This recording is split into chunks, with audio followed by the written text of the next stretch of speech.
In case you missed it, here's Dave and Cheryl's favorite moments of the week.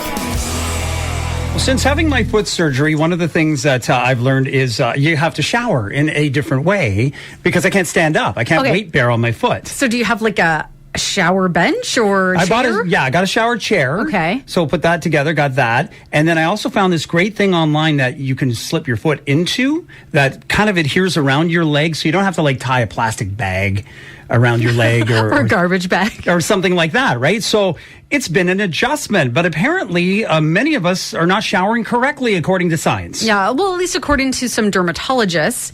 So here are some 5 tips that they say we should be doing when we shower. Don't shower too often is number 1.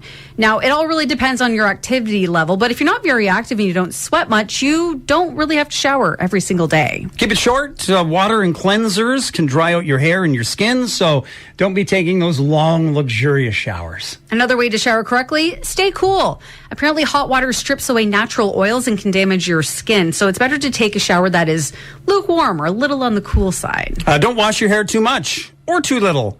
Hair is made of dead skin cells, so it doesn't need as much washing as the rest of your skin. But then again, not washing it enough can lead to things like dandruff. Mm-hmm. And focus on the dirtiest areas. Your arms and legs don't always need soap, but, your underarms, feet, and your private parts maybe do.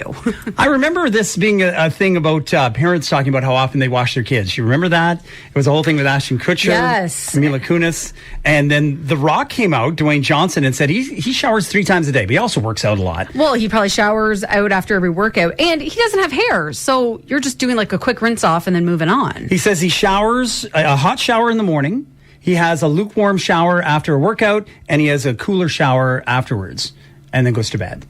So, and I was also thinking too about washing your hair all the time. What about that dry shampoo stuff? Is that good for your hair in the long run? I mean, who knows with all these different products, right? Does it feel weird after? Does it make your hair feel greasy? I don't know. Tell me all about it. It doesn't. Okay, because since you can't try it out for yourself. So I have used a dry shampoo. I don't know. I feel like after using it, I almost need to when I do shower and wash my hair, I need to shampoo the roots twice. Because that's what I do. I just use shampoo in the roots of my hair and just conditioner on the ends. And that works for me. But I have very straight, fine hair. And when I sweat, when I work out, which, I work out and do something active almost every single day, I sweat into my hair. Mm-hmm. I know. That's why some people are like, I never shower. I don't perspire. I walk in here today and I'm sweating. I'm always sweating. Getting that foot surgery about a week and a half ago, I was joking with some of my running friends. I said, keep posting online. I'm going to live vicariously through you. And I would say the same for those that are on bikes like yourself, because I noticed you posted some photos where you got out for a bike ride and took in something pretty cool. Yeah, so my sister and I were like, you know what, let's go for a ride. It wasn't super hot. Kind of overcast, wasn't crazy windy. We're like perfect conditions to get out for a bike ride. And as we were biking along, we were like, I wonder where that sunflower field is. Saw some friends post some photos from it. Next thing you know, we're biking by it. So we did our ride, and then on the way back, we were like, well, we'll go by it again. And so we pulled in and took some photos. So it's put on by Blondie Seed, and it's called Field of Sunshine. So they actually encourage people to come out and take photos, and then they're accepting donations either via e-transfer, or they have a little lock box there, a little cash box where you can drop in donations as well. And they've made a path through the sunflower field, and there's even an old tractor out there for you to go and take photos with. There you go. So the perfect photos, you want to do it for Instagram. And, make sure you got those nice photos of the sunflowers. I had a friend that has a golden retriever, and she went out there with her dog and got some great photos. Yeah, so it was a lot of fun. Although my sister and I, our photos are with our bike helmets on because we were biking. But it's out right by Ebert's. So on Ebert's line there, just before Centerside Road. So if you're looking for it, definitely worth it. And I love that they're collecting these donations. Mm-hmm. All the money raised is going to the Chatham-Kent Hospice. So bring along some money, or as you mentioned, e-transfer. Yeah, they've got signs up there. So it says Blondie Seed. There's signs up right by the cash box telling you exactly how to do the e-transfer. So really cool. So go and check that out. I know lots of people have been going out, but you might want to go soon. I'm not sure how much longer the sunflower seeds are in full bloom for. Well, we've got some in our backyard. Actually, our son, or our daughter and her boyfriend grew some in our back corner because they wanted to put a vegetable garden back there. There's probably 7 or 8 of them that came up, and they're pretty huge. But they're impressive to see. So go out and check out that sunflower field and also help out with CK Hospice too. And now it's time to put some good in your morning. The good news brought to you by Almar Home Improvements. 519-351-5666. Well, they say the odds of living to 100 are pretty high, but this guy beat those odds. His name's Franklin, lives in New Hampshire, and just turned 106 years old. And I mean, all the odds were stacked against him. He was a preemie when he was born in 1916. Then he survived polio. He even had to have a pacemaker put in on his 105th birthday last year, but he's still going.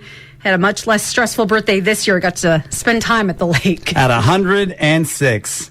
How about this? A 7-year-old hero. His name is Messiah Brown. He saved a 3-year-old boy from drowning in California last month. He was swimming in the pool at his apartment complex when he saw a kid floating at the bottom, and he pulled him up. People did CPR and got him breathing again by the time paramedics arrived. He's super empathetic, so for him to do something like that, I mean, it's really nothing out of the norm. It's just crazy that he's 7 years old and he's doing things like that. I'm very grateful that he was so brave to do something so heroic. I saw a boy at the bottom of the pool. I want to go get him. I'm so blessed to have him as a son. 7 years old. Don't let it be said that you can't make a difference in your world. There's today's good news. Well, I guess we can say it's official for the Toronto Blue Jays. They are spiraling right now. Another bad pitching effort with the game last night. Last couple of games have not been great, but they've had a lot of injuries. Pitching staff injuries. Mm-hmm. George Springer, one of their best players, has been in and out of the lineup all season, and especially recently. Well, baseball players over the years, though, when it comes to injuries, have really hurt themselves in very unique ways. Yeah, very odd ways. Like Ricky Henderson missed several games because of frostbite. In August, apparently he fell asleep on an ice pack. Wade Boggs once threw out his back while putting on a pair of cowboy boots. Sammy Sosa did the same thing while sneezing. Marty Cordova, he had to go on the injured list after he burned his face in a tanning bed. Ouch. Nolan Ryan actually missed some time after being bit by a coyote. Bit by a coyote? That sounds like Nolan Ryan, right? Oh, I was hunting coyotes. I got bit by one. Steve Sparks, he dislocated his shoulder attempting to tear a phone book in half. Back when phone books were a lot bigger, so he had a tough time Yes. with it, I guess. Terry Harper separated his shoulder, high-fiving a teammate. A little too much of a high five there. Too aggressive. John Smoltz, he went on the DL after he burned his chest by ironing a shirt while wearing it. See, this is why we have those warning labels. Dude, just send it down. Like, if they're at a hotel, send it down to housekeeping. Like, Yeah, pay someone for that. Mm-hmm. How about this? San Francisco's manager, Roger Craig, cut open his hand, quote, undoing a bra strap. I'm assuming not his own, but it might have been. I have no idea. I remember, and hasn't there been reports of, like, remember players, like, accidentally walking through plate glass doors?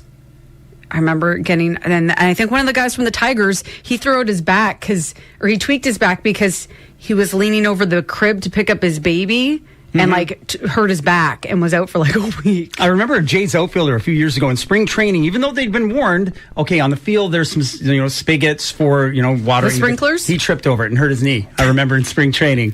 Not even going after a ball. He was just running out to the outfield and wasn't paying attention. Down he went. Ball players seem to hurt themselves in very unique ways.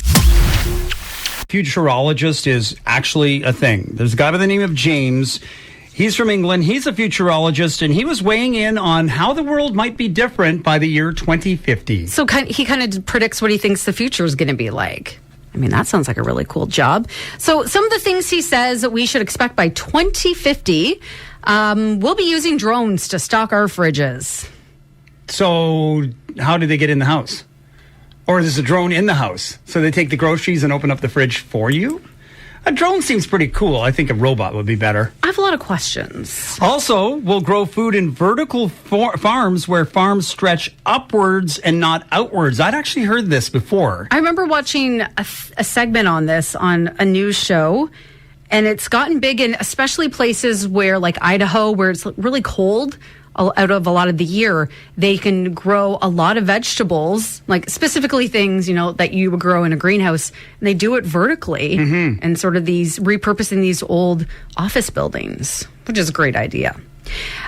He is also predicting that kitchens will operate almost entirely without water. What? Instead, we'll use ultrasonic waves to clean surfaces. And washing machines will use high-tech beads to destroy dirt. And your kids will still forget to wipe the cupboard. Even if it's like futuristic with ultrasonic waves, there'll still be crumbs everywhere. As for space, from 2030 onwards, he predicts we'll see many Mars programs kicking in. I believe that too. And within that decade, men and women will be landing on Mars and creating self-sustaining economies. That seems a little optimistic, given that 2050 is really 25-ish years away. He also says in the future, eating bugs will be normal. I think it already is in a number of countries. Well, it is in a lot of countries. And isn't there a place up in the London area, like a factory that does like that cricket protein? Like, so they smush up crickets and use that to make protein powder. I'd still freak me out if I saw an antenna sticking out of my bread, though. Don't think I'd like that. And there's going to be bins that will automatically separate recycling. Oh, so you just throw it in and it'll be able to determine if it's recycling or garbage. Instead of asking your teenager to do it, the machine will do it for you. What was the first album you ever remember buying, and what was the format? Because the compact disc is turning 40 years old today. Yeah, so we've got a few facts about CDs. But you can also text us. What was the first album you bought? 519-351-6300. Give us a call or a text at that number and let us know what was the first album you bought. When it comes to CDs, though, the very first CD ever produced was at a German factory in August of 1982. Unclear what it was. So, I mean, it could have been David Hasselhoff. You know how much they love him in Germany. They do. He's been number one multiple times with songs in Germany. First CD to be released commercially came out in Japan in October of that year. It was 52nd Street by Billy Joel, which wasn't a new release. It was originally put out on vinyl in 1978, and I actually remember buying that album too. And if it seems random to suddenly be selling 52nd Street on a shiny disc, it wasn't actually the case. There were 50 albums released on CD at once. 52nd Street just gets a special distinction because it is the first catalog number, because it's a number. First commercially produced CD player, the Sony CDP-101 in 1982. How much do you think it cost? Oh, it's a ridiculous amount, probably. $1,000. Oh, I was going to say like $1,500, but I guess that's what the deluxe players probably were. Yeah, they went for a little bit more. By the mid-'80s, the average player sold for about $300 to $600. And it wasn't until the 90s, I think, that it came down in price enough. The first CDs cost more than $20 each. By the mid-'80s, they settled into the range of $11 to $15, although that is like $30 in today's money if you think about it with inflation. Well, you think about Columbia House, though, right? They did the same thing with CDs that they did with the cassettes, where you could get so many for a penny. I'm pretty sure there's some people listening that still owe Columbia some money for that. You are.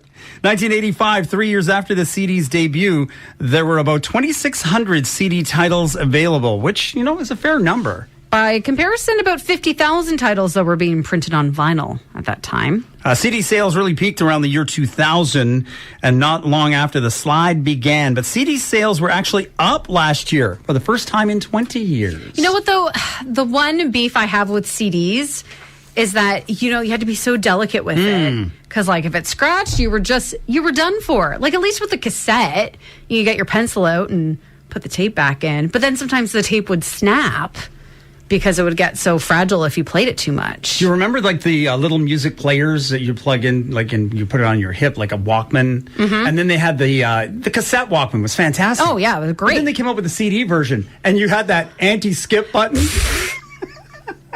That did nothing. You had to keep that flat. So if you're running, it was like you're running with a pizza. you had to hold it. Skipping all over the place. Well, we're asking again the question today. Do you remember the first album that you ever purchased, and what format was it on? So you can send us a text message, 519-351-6300. Christina just sending us a text saying, the Nylons on cassette. I think Up the Ladder to the Roof, 1982. Oh, I remember the Nylons. I think they were a Canadian a cappella group, if I recall right. So you can send us a text, 519-351-6300. Casey saying Randy Travis, Written in Stone on cassette, was the first one that he remembers buying. And yes, the Nylons were an a cappella group from Toronto. Joanne saying, showing my age, but it was K-Tel Country Classics. Now, K-Tel, of course, put out all sorts of albums. I do remember having K-Tel albums, but I think my brothers had bought them and then I inherited them. I don't remember. I remember you telling me about them a couple years ago. And the songs were all edited down, too, because they wanted to jam as many songs as possible. So I remember one song in specifically, Meatloaf's 2 out of 3 Ain't Bad. That's like a 5-minute song. The full version, there was about 2.5, 3 minutes. So they cut out like a verse and a chorus. The first time I heard the full song, I was like, oh, wait, there's so much more to this song. Probably the story completely changes. So what was your very first album that you recall buying? Mine was Journey's album Escape. It was on like LP. I remember enjoying that. And Billy Joel, too. I remember buying that on vinyl, too, at one point. And then yours, one of them was Space Jam, wasn't it? Oh, well, so when it comes to actual CDs, my first CD was Space Jam. Because I remember getting a CD player for Christmas one year and getting Space Jam as my first album. And yeah, but then when it comes to my first albums that I bought, those were on cassette. And then it was like a couple years later that we then moved over to CDs. Got some tips from actual thieves on how to protect your home. So they actually came up with 4 different tips. So one, use a wireless alarm system because they say burglars can easily cut wires on the less advanced systems. Put your front porch light on a timer. If it's on all the time, then to them, they just look at it and go, okay, you know, there's no one home because it's on 24/7. Yeah, so I think that's great too for timers in your house, right? For lights. TV maybe. Yeah. They say if you're going to get a guard dog, make sure it's mean because apparently burglars don't mind small dogs or even dogs that make some noise, but they don't like dogs that'll bite them. Although you were saying that you talked to some burglars and they said they didn't like any dog because they bark. When I was in training, we went through the victims crisis training when we were in Northern Ontario and became volunteers for that. That was on the video. The training video is a couple of ex-cons talking about that. They said, you have a big dog. Sure, it's certainly scary. But any dog that makes noise and barks alerts people and wakes people up. Mm-hmm. And finally, their last tip was keep your valuables out of your bedroom because burglars get in and out in less than 10 minutes. And they spend a good chunk of that time hitting up bedroom dressers, closets, that kind of thing for jewelry, credit cards, cash that might be stuffed away, that kind of thing. Yeah, so if you've got that right now in your underwear drawer, find a new spot. Well, we've actually come across a great thing talking about some tips and tricks on how to make your food last a little longer. Because let's face it, man, you go to the grocery store these days, you're like, do I need to sell a kidney to afford groceries? Yeah, you're trying to stretch your budget as much as you can. And so we've got a couple of tips for you to, try to help you make that produce last a little longer. First things first. Make sure your fridge is at the right temperature because you want it to be cool enough, but not too cold. They say your fridge should be at least 40 degrees Fahrenheit or below, and then the freezer should be at 0. Now, avocados, you buy them, you put them in the bag, you get out of the grocery store. They're ripe for 15 minutes. You go home, and they're already done. It feels like that, right? So if you've got an avocado left, maybe half of it, what can you do to save the other half? Well, you squeeze a little lemon or lime juice on the exposed portion. Citric acid acts as a preservative. You wrap it tightly with plastic wrap, and store it upside down in your fridge. Interesting. I have to give that one a shot. Also, when it comes to lettuce, it feels like that it wilts before you can even think about eating it. But they say one way to make it stay crisp longer is to wash it just before you use it. Because otherwise it can end up slimy. And if you wash it and then put it back in the fridge, that added moisture can cause it to break down. Another way is to store it with paper towels because the paper towels absorb that excess moisture that they might be putting it off. And if you do have some old lettuce, you want to try to revive it, put it in extremely cold hot water, like an ice bath almost. They say the only fruit you really want to make sure you do wash early is berries. Now, here's a tip for you. To extend the shelf life of it, what you do is you take a quick dip in a vinegar solution. So 1 part vinegar, 3 parts water. Drain them thoroughly, dry them, and put them in a salad spinner if you've got one of those. Put them in some paper towel and put them away. And they'll last longer. I love this one. My grandmother used to actually do this, and I always wondered why. Store your cookies with a slice of bread.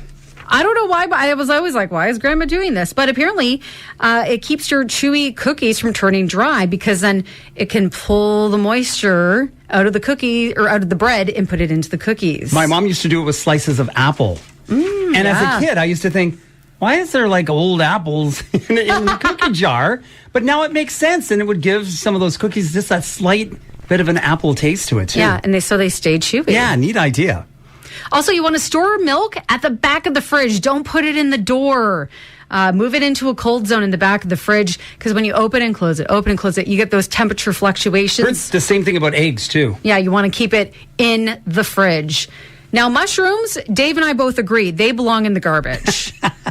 We're not a fan of mushrooms, but if you do like mushrooms and you buy those prepackaged ones that are wrapped in plastic, you can keep them in the original container, but if you buy them individually, and you'll see this at the grocery store, put them in a paper bag when you get home. Or in the grocery store, a lot of times they're in they have the paper bags right there for you to throw them in. Yeah, just keep them in that and they'll stay good longer. And tomatoes. I mean, we're getting into that time of year now. I mean, one of our planter boxes, we had so many, I talked about this before, so many tomatoes last year. It was insane. So we were like, well, we're not going to plant any tomatoes there. And we didn't really plant a whole lot in that box because we were dealing with some ant issues and stuff in that one planter box. Did they still grow? It's insane. They're back again. I mean, it's wild how many tomatoes we already have. So when you have tomatoes, do you normally put them in the fridge? No, because you're not supposed to. Keep them on the counter. Now, are those grape tomatoes or are those big tomatoes? Medium grape-ish. If you have the big ones, I will take some. Is there anything better than a fresh, ripe field tomato on a BLT, a toasted BLT? You're talking to someone that doesn't like tomatoes, so for me, it should be in the same bag as the mushrooms, which is the garbage bag. Give me all your tomatoes. I'll take them off your hands, Dave. Well, my wife's going to end up making some sauces and things like that, but extras, you can have them. Well, we've got some health news for you, and if you're someone that, grabs a granola bar every day, apparently you might want to rethink that. According to this new study from Tufts University in Boston, they've created this thing called a food compass. So it's a system that ranks how healthy foods are by giving them a nutrient score. Now, unsurprisingly, whole foods like fruits and vegetables rank very high on the list. Spinach even got a perfect score of 100. But if you are a fan of sweet treats, you'll be thrilled to learn that chocolate ice cream with nuts scored 35 points, while a coconut and chocolate granola bar only got 15. So you're better off almost going for the ice cream, according to this report and study. And by the way, frozen yogurt, a treat often cited as maybe a healthy alternative to ice cream, scored just a 23. Well, it didn't score 0, so that's how I look at it. Well, I guess maybe if you're having ice cream with the nuts in it or something, you get the nutrients from the nuts at least in there. Also, what can add years to your life? Apparently, it's grapes. Apparently, they have lots of health benefits, according to this new research published in a journal called Foods.